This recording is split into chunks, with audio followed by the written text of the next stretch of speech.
Story 1. My husband checked my butt crack for a spider, no questions asked. My husband and I had just turned the lights off to go to bed and were scrolling quietly on our phones. I had a blanket over my legs and swore I felt something crawl across my leg. I quickly pulled up the cover and used my phone light to see what it was. A bug that looked like a spider. I started screaming.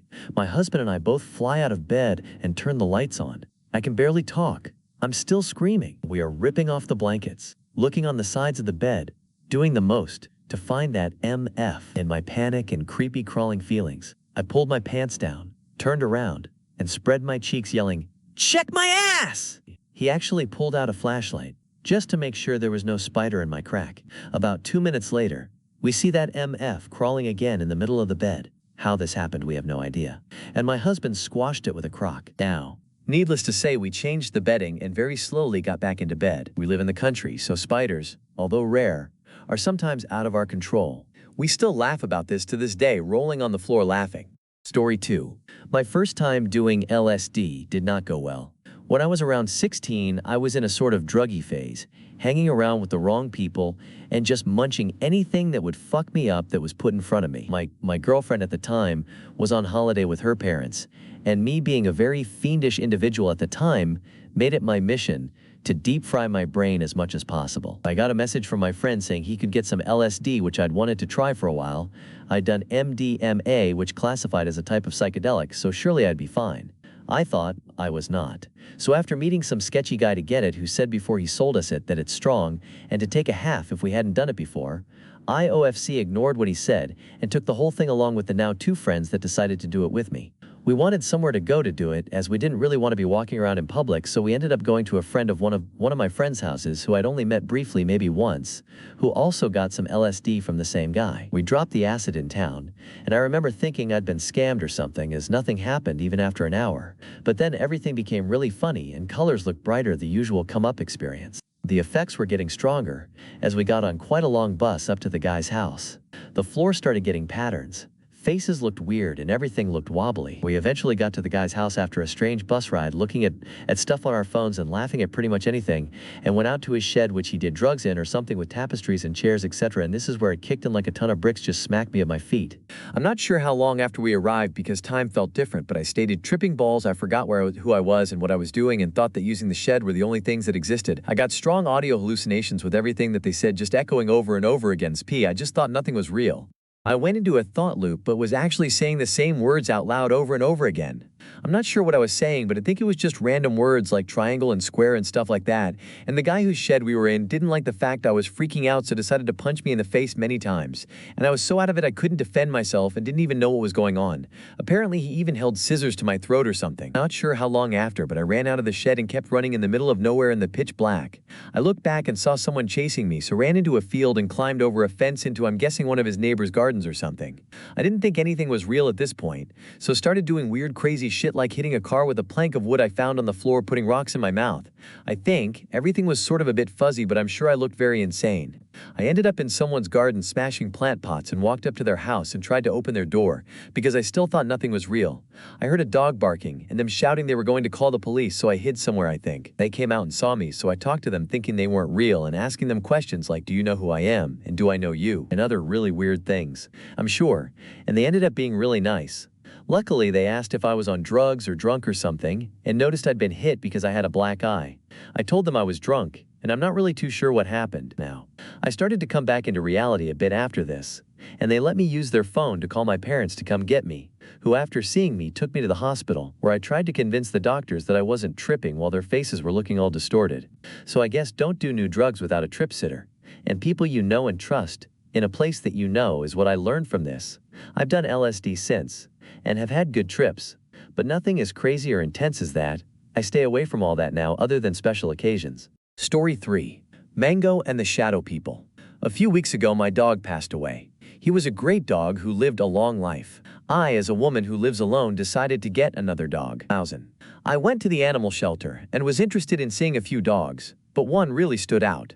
A little pit bull, maybe 45 pounds, with significant scarring on his back, who was just the gentlest dog I had ever seen. I took him home and named him Mango. Mango did not make a sound for several days. No barking when people came to the door, No growling. Silence. Bro just wanted to snuggle and follow me around the house. Tonight I was sitting on the couch watching Instagram videos and scrolled to one of a kitten crying, and immediately Mango perked up and spent a few seconds trying to figure out where the sound was coming from. He turned to look for the sound and instead saw my reflection in the glass of a French door. Instant upset. Barking. Growling. Really intimidating stuff. It was funny for about a minute, but I got up and opened the door so he couldn't see the reflection anymore. Growling did not stop. Again, I chuckled. I started to walk him through the house as if to say, "We're fine. There's nobody here." Unfortunately, with every room we walked through, I had to pass a window which convinced him further that someone was in the house. More barking. More growling. Bro is pressed. I decide let's go to the bathroom and try to distract him. We get outside, and bro is spooked. Now I'm getting spooked. Maybe there really was someone there? Now we're both tweaking in the backyard looking sideways at the shadows. No potties were had. We're back in the house now, and he hasn't stopped staring at the door. 4. I had a real paranormal experience. When I was 13, my friend and I thought it was a good idea to do the one-man hide-and-seek challenge. You're supposed to put rice and your DNA into a stuffed animal and perform a ritual in a sink, and it plays hide-and-seek with you. We followed every instruction and nothing happened, so I threw it under the bed. Great spot. We go to bed, and honestly, I was very relieved. Nothing happened. Then the next day came. We slept in the same room. My friend got up to open his closet and change, and the monkey, by the way we chose a sock monkey, was sitting on the top shelf inside the closet looking at him. My friend screams and jumps into my arms, basically tears of joy. I see the monkey and assumed he was just pranking me, so I didn't really think much of it now. And at the same time he believed I was pranking him, tears of joy. Mind you, nobody is home. His parents were out of town for work. We go to play Xbox in the living room, as we usually do. We're playing FIFA or whatever it was for a while, when I decided to go check on Mr. Monkey. It moved, and was sitting on the windowsill, staring out the window. My heart dropped to the floor and I screamed at my friend. Now, I had no idea what to think. I didn't want to believe it, so I told myself that my friend was somehow pranking me. I don't like to swear, but on my mother's life, we walked out of the room and walked right back in, and it was at the other side of the windowsill. I've only seen this *T in movies. I am tripping out, still hoping that my friend was in on it. OFC, we go back to the room and it's gone. We searched the house for a little, until we found it back in the sink where we did the ritual. I soaked the monkey in water, hoping it would make a trail so we could see how it was moving. I hate even typing this, it gives me chills, tears of joy. His house is very small, you can basically see the whole entire house from the living room couch. So I would be able to see if the monkey moved out from the sink, which was in his parents' room. Parents' room was to the left of us and the kitchen was to the right. We sit on the couch and I get up to check. I see a wet trail going out his mom's room, right by the couch, and into the kitchen. I follow the trail to the kitchen, and up the fridge. There the monkey was, chilling on top of the fridge. I searched how to end the one-man hide-and-seek challenge, and it said to put salt water in your mouth and spit it on the stuffed animal. We did that and went back to the living room, in hopes that when we came back it wouldn't have moved. Well, it moved back to the windowsill in my friend's room. At this point we wanted to do whatever we could to get rid of it, so we buried it outside, in the dirt. We went back inside and came back out. The hole was dug up and the shovel was moved. We live in the mountains, so my friend had a bear-safe dumpster that we locked it in. The monkey got out of it. There was no one there to open it. I was with my friend the entire time. His dog was there, but ain't no way an Australian shepherd pranking us like that. We went on Instagram Live, like 3 of our buddies joined, to see if we could get somebody to see it move. It wouldn't move with the camera out at all. I basically knew that whatever was going on wasn't my friend, and he knew the same. We were crying out of tears of joy. After the IG Live, I threw the monkey into the bushes out of anger. It came back at me as if someone threw it out, thin air. It was a very weird feeling to see something move like that on its own. Anyways, getting picked up from my dad when my friend's mom got back home. After that, I lived in a constant state of fear. Over the next couple of times I was at his house, the monkey would move until he eventually burned it. I haven't seen the monkey since, nor experienced anything like that again. This is what sparked my curiosity for God. I knew that if that monkey was evil, there had to be an opposing force, which I now believe is Jesus. I'd just like to see if anyone would have anything to say about this situation, because the Bible never mentions anything like it. If you read all of this, you are awesome, and I love you. 5. Guy with huge pet alligator. Hello. I live in South Florida, and this happened to me on August 24, 2018. It was the day of my birthday. I had told my dad I wanted to go to this fishing camp around the Everglades, called Max Fishing Camp. I had seen pictures before, and some videos. Looked promising for some bass. So we are on our way to enter the camp. But before entering, we had to go down this long stretch of road with very tall grass on the sides. For about 3 minutes, it already felt weird. Upon entering the camp, we were greeted with a line of about 9 RVs, a little cabin to rent a boat, and big stretch of water on the side lined with absolutely huge alligators. I cannot lie, I was a little scared as I was around 15 and had never seen them so free. Like they were everywhere, just roaming the middle of the paths and around the RVs. Me and my dad give each other this look like, the fishing is either gonna great or abysmal. We unload our 2 rods and walk carefully down this little bridge. And after seeing what was waiting for us after the bridge, like 3 alligators, we decided to fish the bridge.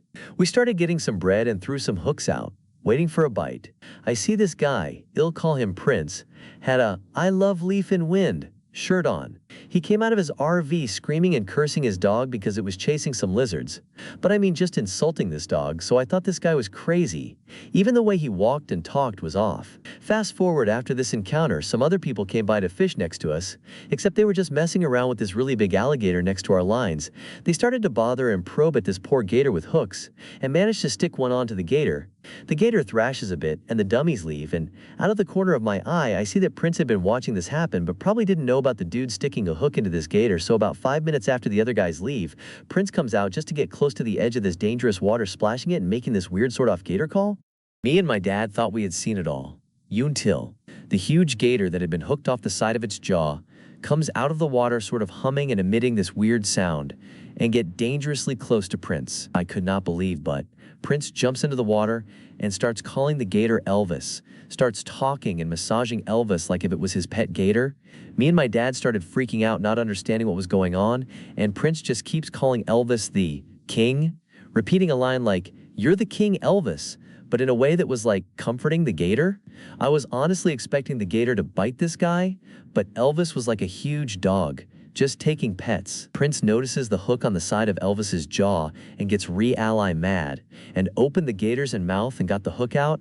After that, Prince gets out of the water quickly and grabs a broomstick and starts pointing it at me and my dad, screaming, "Did you guys put that hook in him?" So me and my dad obviously say no and tell him it was the other dude, so he starts calming down and apologizes, saying he hates how people mess with the gators, and he goes back inside his RV and comes out with these 2 newish looking rods and hands them to me and my dad, and we tell him we can't take them, but he insists, so we take them and get out of there pretty quickly. Me and my dad, laughing all the way back home, not believing what had just happened, agreed I will never have another birthday like this one. I actually had multiple videos from back then, but lost them after my phone broke. I have been telling people about this happening to me for a while now, and most people think it's so crazy, and that I have to post it somewhere, so here I am, finally posting it after I remembered while I'm sick in bed. Story 6. I was called racist by a woman. That's my race-thinking face. In my 20s, I did an internship at a very popular theme park in Florida. I worked at a very popular attraction that I love. One day I was placed as the standby line greeter when I clocked in. A large white family, this is important, entered all dressed in matching family reunion shirts and went through the line. About 30 minutes later, one of the guys came out with his young son and explained that his son needed to use the bathroom badly, but he didn't want to lose riding with his family. I told him to take the baby to the potty and enter back through the single rider line, as it was the shortest, and rejoin his family. I instructed him to tell my coworkers that my name had said it was okay. He thanked me and went to the bathroom with his son. About a minute later, I went on a short 15-minute break. Once my break was over, I clocked back in and got my new assignment as grouper. This break. Grouper was fun, annoying, and stressful. It is the position where the worker places the people inside the ride.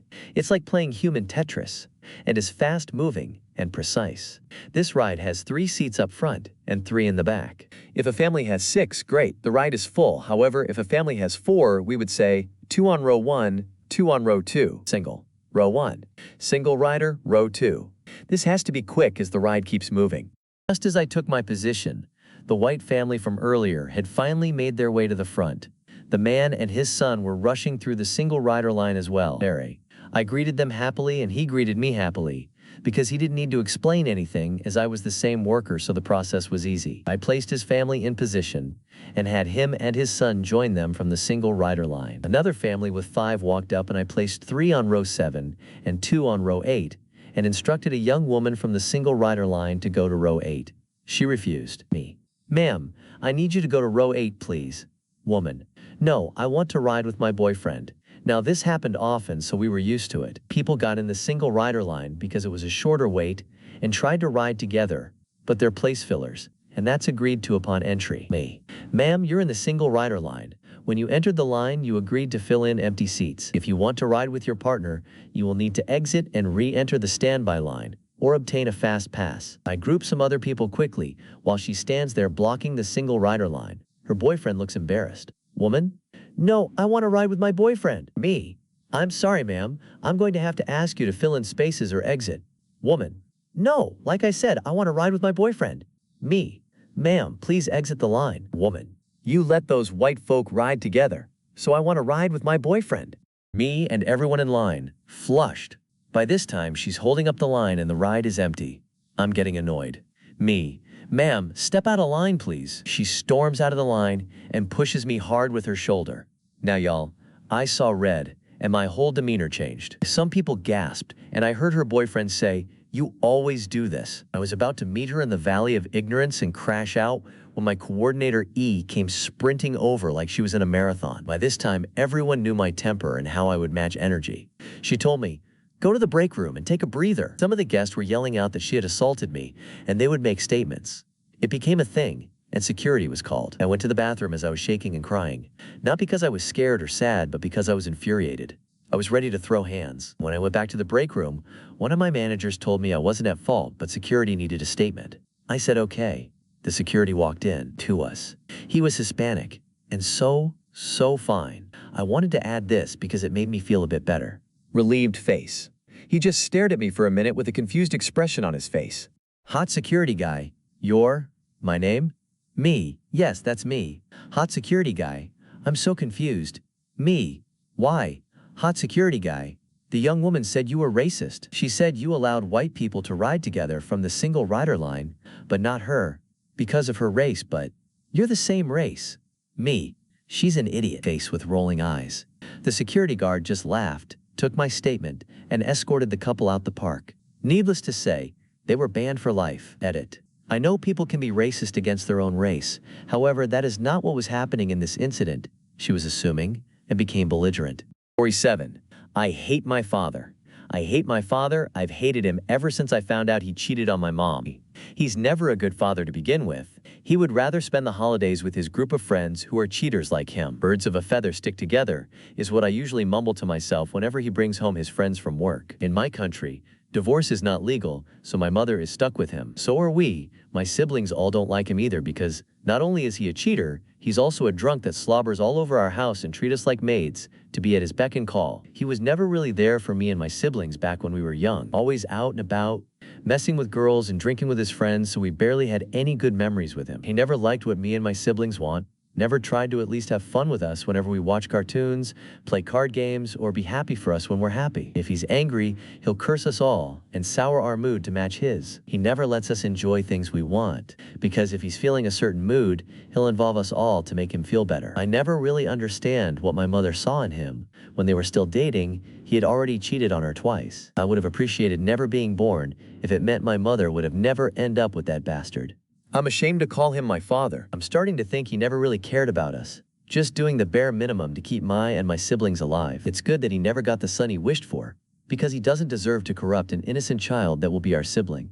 Now for how I found out about his cheating. For a cheater, he doesn't set up a password to his phone. So when I heard a ding from his phone and was about to give it to him so he can check it out, I saw the nickname on the screen, Sweetheart, something he couldn't call my mother, his wife. I checked it and read all their messages, and the contents hurt me to my core. The messages he sent to that hag were so sweet and cringy, saying things like he'll do the chores for her, cook for her, massage her, and make her the happiest woman in the world, something he can't do or say to his real wife. That's when my hatred started to rise. If he could, he will choose his side chick over us any time of the day. The only thing stopping him is the law in our country that married couples can't divorce. The other thing that made me hate him even more is when my dog got diagnosed of canine virus. Now he only likes my dog when he's healthy, But when he got sick, he said things that made me wish he wasn't my sperm donor. He said that dogs aren't that important, complained about every little thing about my sick baby when he didn't even pay a single cent on his medication and scheduled injections. Instead of hearing words of encouragement, he blamed me and my siblings, saying things that we should let our dog die instead of waste money on it. I love my dog, and to hear my own father say that is just messed up. My baby died right after he was injected with his last medication, and all of us broke down. Except my father. He had this smug look on his face and said that he was right, that we shouldn't have wasted money on our dog. We didn't talk to him for over 3 years. Even now we barely talk. After I graduate college and find a stable job, I'll take my mother and siblings and take them far away from that bastard. He can be with his side chick all he wants.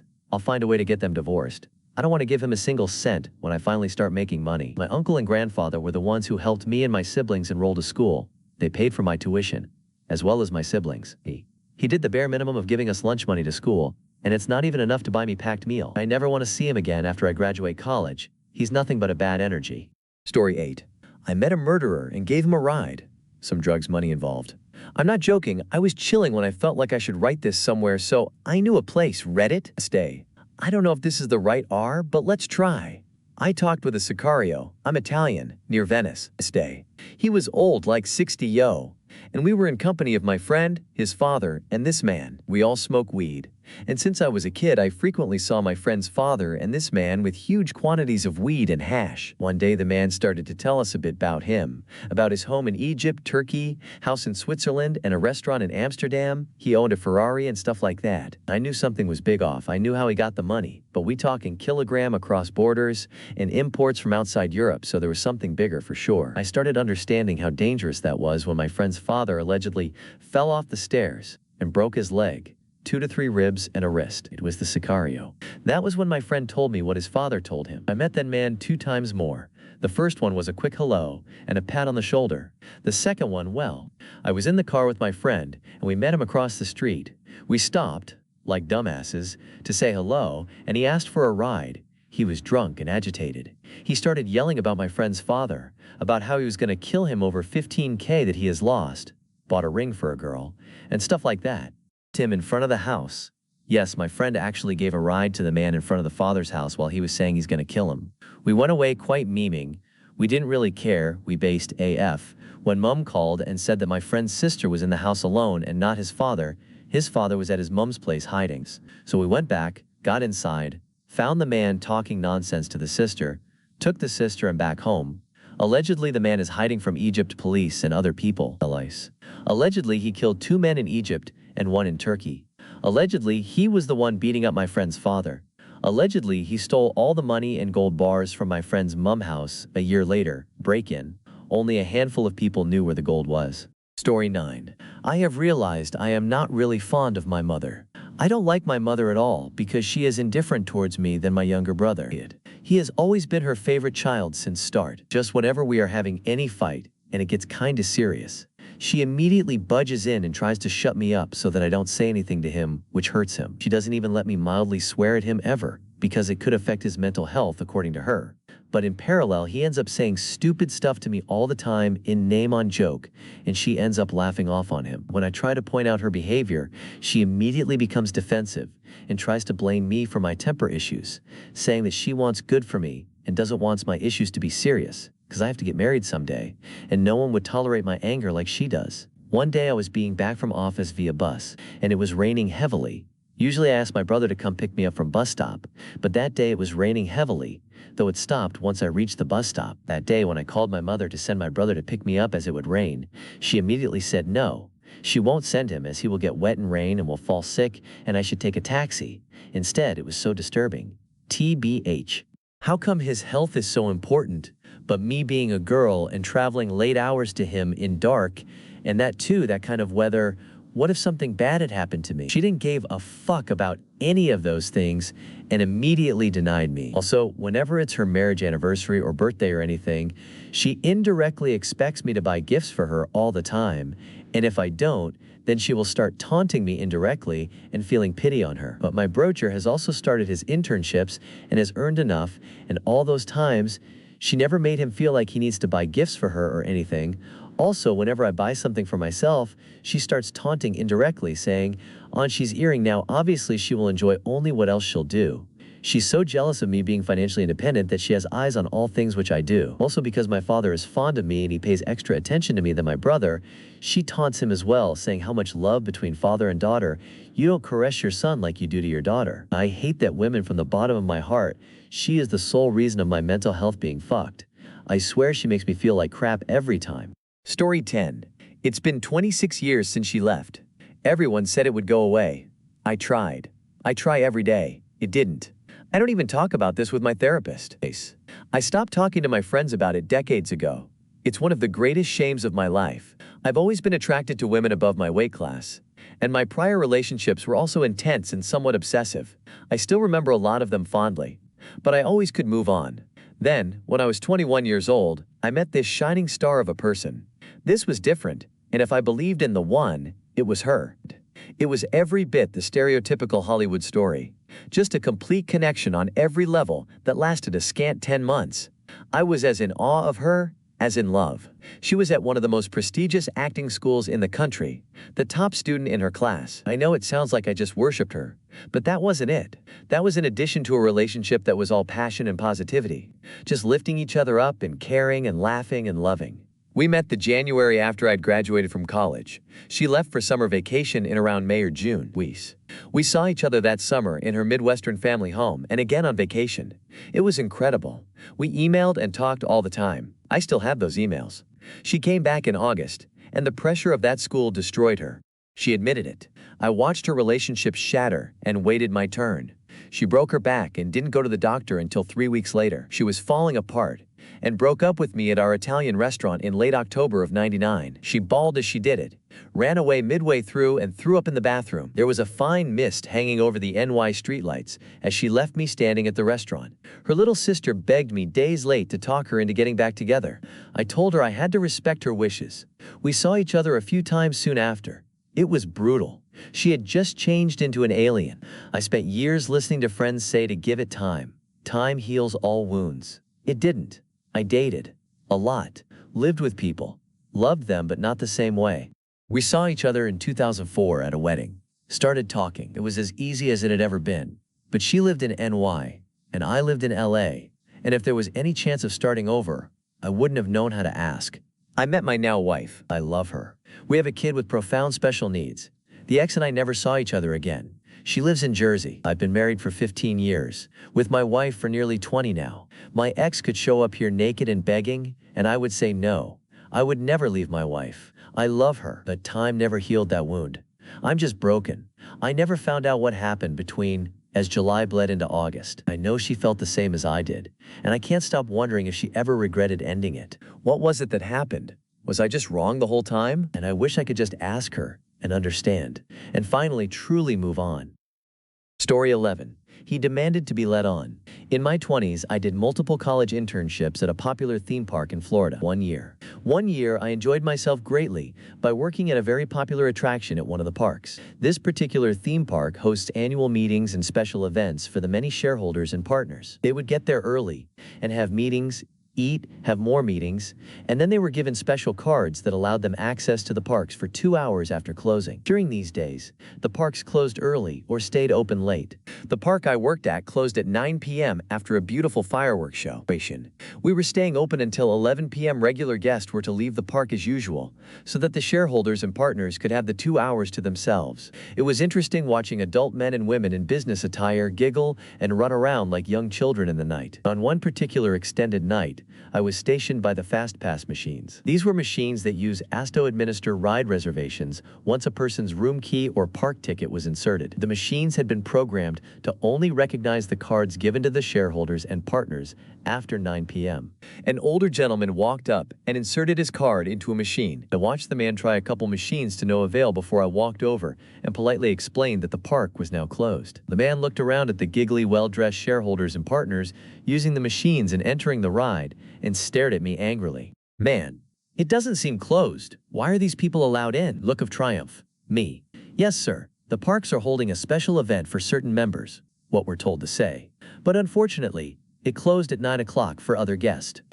Slightly smiling face man. "Well, that's not fair. Pouting me. I apologize. The extended hours should have been mentioned on the schedule and the website. Relieved face man. Well, I didn't check the website. Looks at my name tag and says my name harshly. Look of triumph me. I'm sorry, sir. Unfortunately, the park is closed and you won't be able to get a fast pass tonight. Pensive face man. Well, I don't agree to that. It's not fair. I should be able to ride too. Pouting me. I apologize. Let me contact my leader for you, sir. Deadpan face man. Do you know WHOIAM? Look of triumph me. Eyes, a human. Man, well, yeah, but I have a gold membership. I want to ride now. At this point, I'm over it and use the walkie-talkie to contact a leader. A coordinator comes out instead. They're the ones under the managers, aka leaders. The man demands once again to be led on the ride, and they explain that isn't possible, as the park is closed to regular guests. He demands a manager. The coordinator calls one of the managers. He comes out, and the SEME conversation starts over again. Apparently, having a gold card membership meant he shouldn't have to follow rules. Needless to say, he wasn't allowed on the ride and eventually left after going off on my manager. That interaction lasted around 20 minutes and wasn't even the worst one I've had. Due to that job and others like it, I can't do hospitality work again. Story 12. My health crisis. A plea for guidance and meal planning. Hey everyone, I hope you're doing well. This is a very daunting but crucial step on my journey to bettering myself. Here are some details about me and what has brought me here. I am 30 years old, 6 feet 2 inches, and 232 pounds. I'm not all fat, but not all muscle either. I like to think I carry it well, though I do have a belly when I let it all hang out. Now let's get into the meat and potatoes of why I'm here before you all. Up until December 3rd, I lived my life with little regard for what I ate or drank. For context, I have been drinking 2 24 ounces, 8% White Claws, and a Buzzball daily for at least 5 to 10 years. It's hard to pinpoint when my drinking started. In addition to my alcohol consumption, I didn't pay much attention to my diet either. On a typical day, I would go to work and have 2 pieces of breakfast pizza and a Kickstart, or sometimes substitute the pizza with a Met RX Big 100 protein bar. For lunch, I'd have water and another Big 100 Met RX bar. Dinner was an all-out feast of whatever we had. My family has never eaten particularly healthily since I was a child. Our dinners would typically be hamburger-based meals or pizza, with occasional soups. I would binge eat whatever was for dinner, followed by chips, a bowl of cereal, and often dessert, usually ice cream. This routine sustained me for the past 10 years. On Thanksgiving, I indulged heavily in both food and alcohol. I felt fine until December 3rd, when I was struck with terrible pain in my lower left flank. I feared my liver was about to explode, but later learned my liver is higher up. I then suspected kidney stones as the pain moved from my left to right lower flanks. I endured the symptoms until December 14th, when I finally went to the hospital. They performed a CT scan and said everything was fine. They prescribed amoxicillin in case I had diverticulitis. My family doctor's visit wasn't until December 24th. I thought the amoxicillin would help me recover. However, the pain persisted, and on December 20th, with pain at about a 5 out of 10, I returned to the hospital. Again, they found nothing wrong. The pain affected every aspect of my life, lingering in my thoughts from morning to night. At my family doctor's appointment, I learned I was on the wrong antibiotics for diverticulitis and was prescribed Flagyl and Bentiol. I had hoped these would cure me, but they didn't. A recent visit to a gastroenterologist revealed that the antibiotics had done more harm than good. My stool became very soft and smelled of saline. My pain either decreased or I got used to it. The gastroenterologist believes the pain is musculoskeletal in nature. This experience has taught me that health is the most crucial aspect of life. I am a hard worker, laid off seasonally, and returning to work every year. My urge to eat has plummeted, often finding myself not hungry. I was eating 1 small meal a day and had to force myself to eat breakfast, lunch, and dinner. Now, I'm very particular about routines and dislike surprises. I'm reaching out for help to create a weekly meal plan that includes all my macros. I'm a picky eater but will try anything if I'm hungry enough. I'm willing to communicate here daily and share any information from my doctor visits, including blood work. I truly want to get to the bottom of this. I appreciate your time and any assistance you can offer. I'd love to keep everyone updated and discuss any questions or suggestions you might have to help improve my digestion. I suspect my microbiome is compromised and my reduced activity is contributing to the musculoskeletal pain. A solid diet might be the best thing I can do for myself. Thanks, Jay. Story 13. When Brothers for Life lasted a few minutes. When Brothers for Life lasted a few minutes last Saturday night, my buddy Jake threw a party at his place. The vibe was solid. Good music, drinks flowing, and people scattered between the living room, kitchen, and backyard. Somewhere between my third beer and a questionable tequila shot, I found myself in a deep conversation with a guy named Mike. Never met him before, but we clicked instantly. Mike and I bonded over our shared love for classic rock, bad dad jokes, and some oddly specific memories about GoldenEye 007 on the Nintendo 64. By the time the second shot of tequila came around, we were loudly declaring, "Brothers for life!" and planning an epic road trip to hit every state's best burger joint. People around us even started cheering. But then came the turning point. Jake's girlfriend set out a tray of snacks, including what I can only describe as the most beautiful platter of nachos I'd ever seen. Mike and I both spotted it at the same time. I reached out casually, thinking nothing of it, and Mike? He turned into a full-on competitor. Our hands collided mid-reach, and instead of laughing it off, Mike glared at me like I'd just insulted his ancestors. "What are you doing?" he asked, dead serious. Getting a nacho?" I replied, confused. He squinted at me and muttered, "Didn't think my brother for life would betray me like this." I laughed, assuming it was a joke, but nope. He stood up, grabbed the whole tray, and walked off with it. Everyone stared as he marched into the kitchen, slammed the tray on the counter, and started eating, alone. Jake found me later and said, "Oh yeah, that's Mike. He gets super intense when it comes to food. Don't take it personally." The rest of the trip, Mike avoided me like the plague. No road trip plans, just an awkward silence whenever we or I the same room. So that's how a lifelong brother lasted for 10 minutes. Lesson of the story: tequila and nachos doesn't mix with brotherhood. Story 14. A man died in my arms. So it was New Year's Day at like 2 a.m. in DTLA. And honestly, everything in that scene came from a literal horror movie. I was dressed in a long black coat, black dress pants, black cardigan, and a dark gray Joni collar. And while walking to my hotel, I saw a man screaming to me saying, "Hey, hey, hey, hey, hey," and I look and I see blood coming from his stomach, and his leg broke, and his bone sticking out his foot. And mind you, it was very foggy in the middle of the night, and I was playing the song "The Air That I Breathe" by the Hollies while walking. Anyways, I see him, and I say with a calm, worried tone, "Hi, do you need anything?" He said with tears running down his face. "Please just find me when the bus will come." And I say, "Yay, sure, I can call 911 for you." He said, No, please just tell me when the bus is coming. I have kids and just got out of work. I don't want my family to worry about me." I then said, "You look very injured. I have to call 911. He said, "No, I already did, and they did nothing. They didn't even bother to bring an ambulance." I then got so mad and cried and quite while he just sobs and tells me how, "I'm just a dad trying to make it out. It's always the good people that bad stuff happens. I don't understand why bad people never pay for their consequences." He also said, "Just stay by my side, please. That's all I need. I'm scared. Please just stay." I said, "Yeah, don't worry. I won't leave at all. I promise I'll be here." Then he said, "You're the only person who stayed with me. I've been trying to find help the last hour and nothing." I just stood there like, oh my gosh. I wanted to say something, but I didn't know what to say. I offered him my cardigan. He said no, and just wanted to know when the bus was going to come. I said it won't come in another 30 minutes. He starts to worry, but after a while of silence in the cold, I then see him just sitting on the dirty streets of LA, and it looked like he didn't breathe. I then called 911, and the call was a joke. They were no help, and said help was going to come soon. Then soon turned into 20 minutes.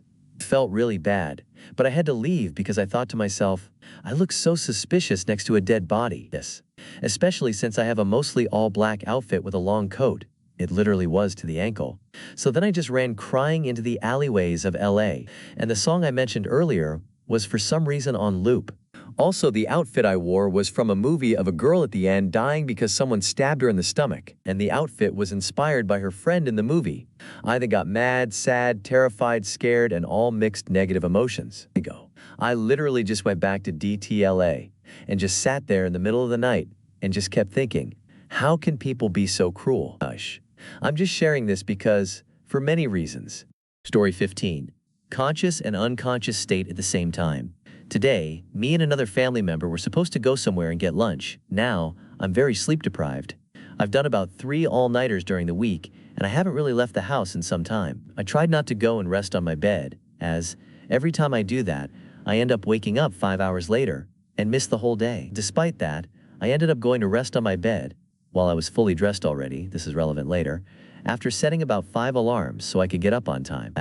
At 12 p.m., when we were supposed to leave, the other person came into my room, ready to leave with me.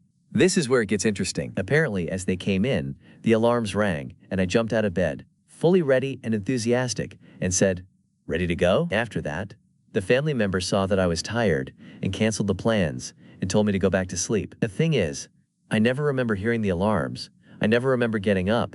I never remember the family member coming to my room. I don't remember saying, "Ready to go?" I don't remember anything. All I remember is waking up at about 3 p.m. and the person telling me what happened. The mind can and will do strange and wild things that nothing can explain. 16. Lost love. Meant to be, but never meant to be. His name was Kyle, but I affectionately called him Guitar Guy. Very guff. First day of school as a high school freshman had come to an end, and as I boarding the bus, I saw him. He had light brown hair sticking out of his gray beanie. He wore a black hoodie, and by his side was a black guitar case. He was staring out the window while we boarded, and I just couldn't take my eyes off him. I walked to the back of the bus and sat in an aisle near him. Overwhelmed with feeling like I might never see him again, I struck up a conversation. His name was Kyle, and unfortunately he was 2 years younger than me. He 12 and I 14. As I write this, I'm now 30, so a 2-year age gap doesn't seem like a big deal, but that then it was miles away. So we became friends, and every day we'd sit next to each other on our way home. We gained feelings for one another. Neither of us felt obligated to hide either, but there was still that 2-year age gap. I, a high school freshman, couldn't possibly be with a 7th grader. The idea was simply ridiculous. And still is. But then one day, he reached high school. He wanted to be with me, but there was 2 problems. 1, I was a junior, and that age gap is still too far away. And 2, I had a boyfriend. But time passes and we stop caring as much. Thus began our dance. He asks me out, but I have a boyfriend. We break up, and I ask him out, but now he has a girlfriend. And back and forth we go. I have a boyfriend, we break up, he has a girlfriend. They break up, I have a boyfriend, we break up, he moves schools. He comes back and I have a boyfriend. We break up, he moves schools again. Until finally we both find ourselves single. But now I move away for college. And a few months after I left, he tells me he wants me to have his guitar. Now this guitar is something that he has almost never seen without. You can trust that it is strapped to his back every single day. It's a Kerry King V guitar in the exact model that Kerry King of Slayer performs with. Black and red. I loved this guitar and annoyingly bugged him about letting me have it one day, and the answer was always no. He was Guitar Guy after all. But now he was telling me that he wanted me to have it, but honestly it felt more like a proposal. He grew up quite poor. This guitar was the only nice thing he had owned. Playing guitar was his escape from the world. He was playing it nearly every chance he got. So for him to tell me he wanted me to take it, felt like he was asking me to take him too. But he's in high school and we're too young, but the feelings are still strong. So I tell him to hold on to it for me, and one day when I'm ready, I'll come back for them. More time passes. I go back to our hometown to visit now and then, but mostly I'm trying to find myself in this world. Then he graduates, and I had just gotten out of a really bad relationship, so I called him to meet up. So we do. And I tell him that I'm tired of waiting. We've been trying to be together for 6 years now, so let's just go for it, forget everything else. But he has a girlfriend, and it's a girl I know, someone I used to be friends with but stopped talking to. She was a serial cheater, and I tell him not to be with her because she's gonna hurt him. But he wants to see the best in people and doesn't listen. So I leave. I get a job across the country and move away. A few months later, he calls me up and tells me I was right. She did everything I said she would, and that he should have just been with me while he had the chance. And he wants to know where I am now, and if he can see me, and I tell him I moved. And then I come back for a short while, but I don't see him, because I'm still hurt. And then I move overseas. Over the years, he hits me up to check in and see how things are going. I'm in a long-term relationship now, and he's always respectful and doesn't push boundaries. I watch him go through a few more heartbreaks, and each time he reaches out to check in and see if that window is open again, and maybe to just feel good knowing that, after all this time, I still feel for him. Then he meets a girl, they fall in love, he gets a house for them and asks her to marry him. She says yes. But then she starts having an affair, and then just runs out on him to move to California with her affair partner. After a while, he reaches out to me again and asks me if I'm in need of rescuing, that wherever I am in the world right now, he'll go. He'll walk, fly, or swim to get to me, but I'm too far, and I'm still with someone, and he's drunk and sad, and I don't see the signs. All my life I've seen him battle with depression, And usually when he'd reach out, he'd be drunk or on something. I had my own personal dealings with substance abuse, so I didn't want to entertain it, not realizing that there was so much more going on. I don't know when he started doing meth, but it was destroying him. He started reaching out more, but then dropped off for long periods of time. And then in November of 2022, I was visiting home and wanted so badly to see him, but I knew if I did, I'd be giving up everything I worked for, all for him. We spoke a little, but I didn't let him know I was in town. And still, I missed the signs. Then 1 month later, he died. If you're still reading this, I'm sure you can guess how. He was just too sick of this world and had been constantly getting the short end of the stick. I wish I had been there more. I wish I had seen the signs that were staring me in the face. And I wish we had just had our time. I was so convinced that I needed to leave our hometown and see what else was out there. And while I was mostly right and glad I did what I did, it blinded me to what I had back home. It's been 2 years since his death, and it's crazy to think that I've cared about this boy for 16 years. 14 at the time of his death. I've remained adamant that young love just doesn't last. And maybe that's true in most cases, but I will forever wonder what could have been. I miss you, Kyle. Story 17. Made out with my crush from work, now I'm regretting it. So there's this girl from my job that I've been crushing on like crazy for the past few months. We work in the same department, so I was always wary of making a move to avoid awkwardness. Plus, despite the fact she's made it very clear she's leaning more towards women RN. I did let her know I liked her in the past, but obviously it didn't work out because of the reasons above. We've hung out a few times out of work, just kicking it, drinking, and walking around talking about whatever the fuck came to mind. These definitely made me start liking her more, but I've been trying to combat that shit because I could tell it was a platonic thing, and she's referred to me as her friend on multiple occasions. So no point in really pursuing or harboring feelings. Well, fast forward a few months, and we're grabbing drinks after work. We're a good couple drinks in and everything's chill. Then she starts wrapping her arms around mine and leaning her head onto my shoulder. OFC. I'm playing along since I was feeling it. We then start walking out of the bar holding hands on some couple shit. We reach a bench and one thing leads to another and we start making out. I didn't make a big deal out of it after the fact. When we got back to work, since I took it as a drunk moment, hell, I didn't even bring it up for the next few days to avoid making it weird. We then eventually got around to talking about it and she decided we should keep it as friends, since she was talking to some girl at the time of the kiss, and still is, I believe. What threw me off was her telling me that she started developing a crush on me at the time. While hearing from a girl you've been going crazy for a few months for telling you they were crushing on you felt nice in part, another part of me felt hurt because ultimately nothing ever came from it. I'm happy it happened and it was a nice moment. But damn, just when I was starting to get over her, that situation happened, basically skyrocketing my feelings for her. Feelings that only lead to the void now. Don't get me wrong, I've kept it cool and professional at work ever since, but I won't lie and act like a part of me isn't hurting inside every time I see her. Shit's painful out here. Story 18. I asked ChatGPT to elaborate on the correlation between brain damage in a certain location on the brain and the pathological need to make absurdity happen, often with jokes. Sure thing, darling. His death. Historically speaking, this whole Witzelsucht business has its roots way back in 1890, when Hermann Oppenheim, a German neurologist, first coined the term. He noticed that folks with damage to their right frontal lobe tended to turn into relentless jokesters, cracking-wise like they were on stage at some 19th century vaudeville show. The name itself is a mashup of the German words for joke, Witz, and addiction, Sucht, because what else do you call someone who can't stop with the puns? Fast forward to 1929, and another German, neurosurgeon Ottfried Forster, really put Witzelsucht on the map. He poked around a patient's brain during surgery. They were awake, of course, because what's a little brain surgery without a front row seat?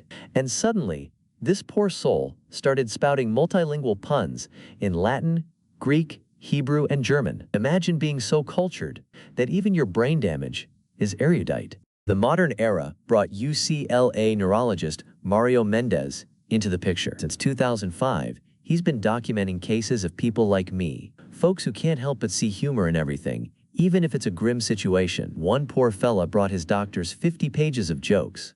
That's practically a comedy special. These historical cases teach us that Witzelsucht is no laughing matter. Except, well, it is. The right frontal lobe, where this behavior stems from, plays a big role in decision-making and social tact. When it's damaged, you get someone like me, a whirlwind of bad timing and worse jokes. It's all fascinating, isn't it? This condition helps neuroscientists understand humor, creativity, and joy. Honestly, it's like a cosmic joke. Our brains are wired for laughs, even when everything else goes sideways. So here's to Hermann Oppenheim and Ottfried Forster, the granddaddies of pathological humor, and to Mario Mendez, keeping the laughs alive in the 21st century. Now where's my rim shot? Story 19. The fart that probably altered my brain chemistry as a child. It was the day before the class secret Santa gift exchange in 3rd grade. I was looking forward to it all week. I sat at my desk in a quiet classroom as the teacher hosted a game of hangman on the whiteboard, everyone just waiting for the bell to signal the end of the school day at 3 p.m. The piece was interrupted when all of a sudden I felt the need to seriously blow up a toilet. Like diarrhea level blow up a toilet. Panicking, I clenched my ass cheeks, hoping the shit brewing in my guts would go away, hold itself off for just 5 more minutes. I nervously wiggled in my seat, crossing and uncrossing my legs before I realized it may be over for me. I raised my hand. "Can I please go to the bathroom?" The teacher looked pissed. "No, why didn't you go earlier? The bell will ring in a few minutes." My panic intensified. "But I really have to go." "You have to wait." I'm sure my eyes reflected the fear I felt setting in. Despite the teacher's cruel response, I stood up anyway and raced to the front of the classroom. Before I even made it to the door, the lengthiest, most violent, atomic bomb-esque fart forced itself through my clenched asshole. I was mortified, close to tears. Everyone paused in an awful silence, and following it came an eruption of laughter. The only last words I could think to say before exiting to sob, "It wasn't me." I hid outside the school building, tears streaming down my face. At least I didn't need to shit anymore. It was one hell of a fart, trust me. The bell rang and, to my surprise, it wasn't my grandpa who usually picked me up from school there to retrieve me. It was my uncle. He told me that my grandpa had fell at the pool and hit his head that afternoon. He was now at the hospital, and we were going to visit him. What a fucking day. My grandpa recovered and is doing well today. During the next few years following the fart, I had an irrational fear of uncontrollably farting at school, and my anxiety often made me sick. This sickness usually upset my stomach, and I frequently left school early or didn't show up at all out of fear. I'd farted up in front of all my classmates like that again. I eventually got over it, but I never got to experience that 3rd grade secret Santa gift exchange I was so excited for, as I skipped school the day after the incident, out of shame. Story 20. I was engaged to my friend, so I ran away, and now I regret it. A year ago, my life was a whirlwind of confusion, pressure, and fear. My best friend, Jake, and I had been inseparable since college. People often joked about how we were basically a married couple. Over the years, we even laughed it off. But deep down, I always wondered if there was something more. Jake is the kind of person everyone loves. Kind, reliable, and with a sense of humor that could light up any room. But I was hesitant. Relationships scared me. Commitment terrified me, and I valued our friendship too much to risk losing it. Last year, Jake proposed. It wasn't a dramatic, fairy tale kind of proposal. He took me to our favorite park, sat me down, and said, "We're already perfect together. Why not make it official?" My heart raced, and before I knew it, I said yes. But as the days passed, my excitement turned into dread. Was this what I wanted? Or was I just agreeing because it felt safe and familiar? The thought of being tied down, even to someone as amazing as Jake, sent me into a panic. And instead of confronting my feelings, I ran. I packed up, left our town without a word, and moved across the country. I cut contact with Jake and everyone from back home. It was cowardly, I know. At first, it felt like freedom. No wedding plans, no expectations, no Jake. But slowly, the reality of what I'd done began to sink in. Jake didn't deserve that. He deserved an explanation, at the very least. As the months passed, I started to realize how much I missed him, not just as a fiancé, but as my best friend. Now, a year later, I see photos of him on social media. He looks happy, maybe even happier without me. I hear from mutual friends that he's dating someone else, someone who apparently treats him the way he deserves. And I'm here, living with the crushing weight of my decision. I've thought about reaching out, but what would I even say? "Hey, sorry I ghosted you after you proposed to me." It feels impossible. Sometimes, I wonder if I ran because I was scared of loving him, scared of being vulnerable. Now I regret running, but it might be too late. If you've read this far, what would you do in my shoes? Would you reach out? Or would you leave him to his new happiness? Story 21. All my exes end up in the ER. Am I cursed? I have to stop randomly running into my exes and sending them to the hospital. First time this happened was with an ex who's a snowboarder.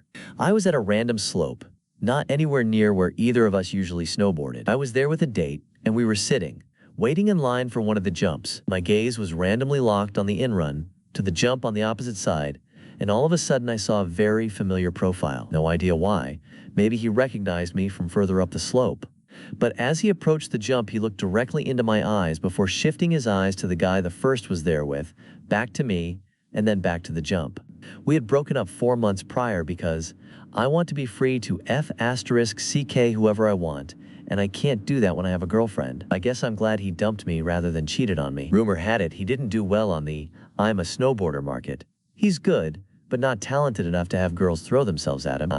I, on the other hand, was dating a new guy, and my ex didn't take that well at all, according to our mutual friends. There was a snowboard trick my ex never really managed to do correctly, where you're supposed to rotate on both axes simultaneously, but he never managed it, rotating first on one axis and then the other. This time was no different, but as he had his focus on me during his in-run, he misjudged the jump, didn't get enough speed or height, didn't pop off the kicker as he should have, went for the trick anyways, and because he never could manage to rotate both axes at the same time, ended up in a weird cartwheeling sort of flip-flop motion that continued as he hit the ground and barreled down the landing. Skip Patrol had to come get him off the mountain on a sleigh.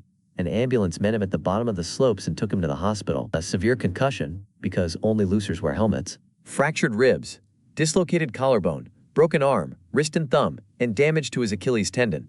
I guess the lesson here is, never show off if you can't stick the landing, and don't be a jealous prick and attempt to one-up your ex's date. Second time was a guy the first had been hooking up with, but that ended when he went overseas for his degree. He had longish hair, and was either clean-shaven or had a 5 o'clock shadow when he left. A year later, he turned up at a party he knew I was at to find me, but I had no idea he was back in the country or that he wanted to meet up again, so it didn't occur to me that I might see him that night. I recognized his friend immediately, from across the room just to make matters even worse, but drew a complete blank when I looked at the guy next to him. I stupidly said, "Hi, I'm," and waited for him to reply with his name. Little did I know that the bearded guy with short-cropped hair was my old fling. He got really embarrassed and just said, "Seriously? Huh?" before storming off. I looked at his friend in confusion and he was just staring at me going, "Dude, that's Tom." Daff. "Didn't you recognize him? He was so excited, see you again." Hee, oops, my bad. Next thing we hear a shriek from outside and people screaming, "Call an ambulance!"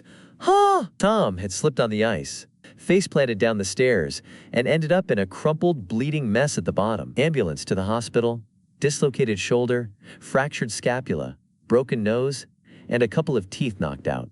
Third time was during summer, but of course we were up in the mountains on the summer slopes, and snowboarding was again on the agenda. This time I had no idea who the guy was that ran smack bang into the ski lift mast while staring straight at me, but I later found out it was an old ex of mine, and my friends couldn't believe you just left him there. In my defense, the Skip Patrol was there taking care of him, and I had no idea I knew him until we were on the lift and heading back up the mountain. As we passed over him on the lift, he was being loaded onto the Skip Patrol's sleigh. I don't know what happened to him, as the Skip Patrol had him off the slopes by the time we got back, but his bell was rung, that's for sure.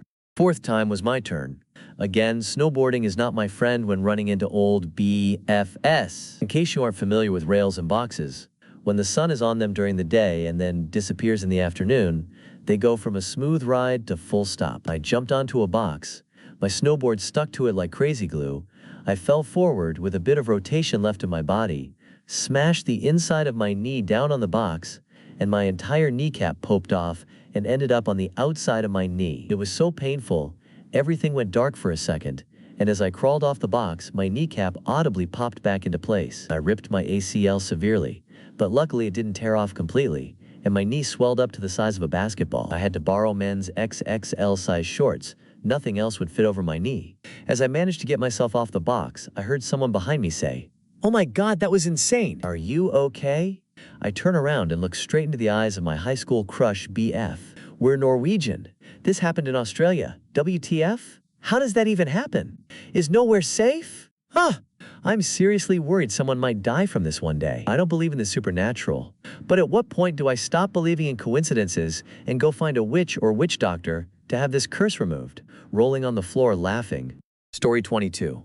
I scared the shit out of my lazy coworker. At my old job, I worked in a factory as a maintenance. I had a lazy coworker who barely pulled his weight to help me and my other coworkers to get the job done. He would rather play on his phone and watch TikTok or go around and talk to other factory workers. One day, it was just me and him.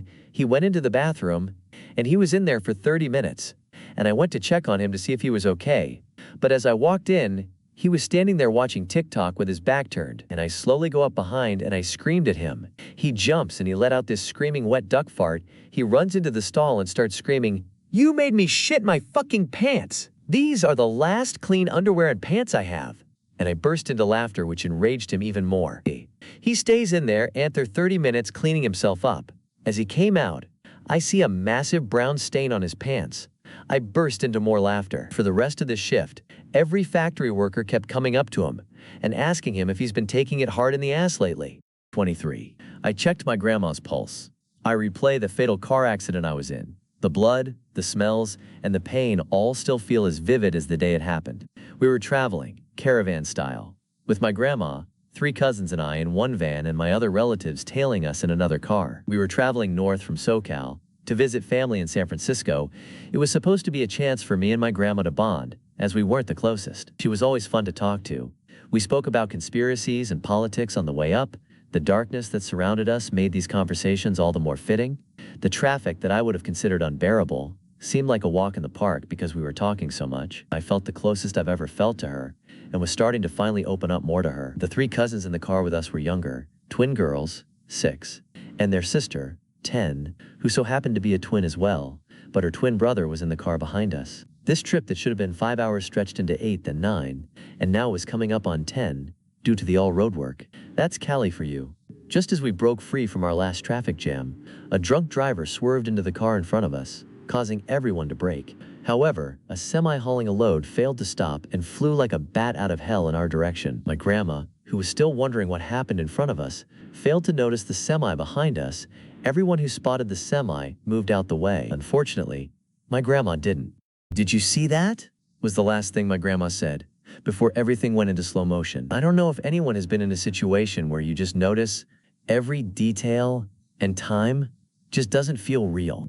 It happened so fast, yet I had time to look around and saw my grandma get thrown around. She notoriously never wore her seatbelt. Glass shatter around me, and even pay attention to the song playing. It was a weird experience, but the worst experience of my life was soon to follow. After we stopped and time went back to its normal pace, the lights came on and saw the aftermath. My grandma had booed, pouring out her nose, and I somehow remember reading somewhere that is not a good sign. I looked to the back to see my baby cousins in a state I don't even want to describe. After seeing this, I started screaming, "Someone help me, please!" I just wanted to get out of the car. Then out of nowhere, my brother, who was in the car behind us, ran up my window. "Are you okay?" my brother cried. He repeatedly asked me, "Am I okay?" I've never seen someone hysterical in that way. I can't even imagine what this scene looked like from the outside. Quickly, after asking if I was okay, he saw our grandma. He said, "Is she gone?" I told him, "I think so." Then he asked me to please check her pulse. Scared, I didn't want to. I knew she was gone, but for my brother's peace, I checked. I still remember feeling her soft skin. It was covered in booze that was still so warm. I checked her pulse and told my brother, "Grandma's gone." He started to then rip the door off and get me out the car. My poor brother, who was only 16, got me out the car, and then grabbed my 3 cousins in the back and laid them on the floor just outside the car. I know probably not the best thing to do, but they were already gone. I wish I could have protected my brother from seeing that. When the EMS arrived, I was up and waking around in a state of complete shock. I stated, "I need help," to the firefighters, but they told me, "We need to help those involved in the accident." I kept telling them I was in that accident. This day, the look on their faces when I said that was shocking. They couldn't believe that I could be walking and let alone conscious after an accident like that. SHOCK is a hell of a thing, because I felt no pain at the time and was even laughing with the EMS workers. I remembered everything so clearly, to the car that was swerving in front of us, down to half of their license plate. I even remembered how the semi-driver looked. I was in such a state of clarity I can't even explain it. Fortunately, one of my cousins survived. She was one of the twins, 6. Till this day, I can recount every detail. I still see the mental images of that night. But, by far, the thing that has haunted me the most was checking my grandma's pulse. It amazed me how quickly her life was taken. In that instant, her last act was putting her arm in front of me, as a way of shielding me. Now, I'm haunted every day by the fact that we were just starting to get to know each other again. Now I have to spend the rest of my life in regret because I spent so many years mad at her.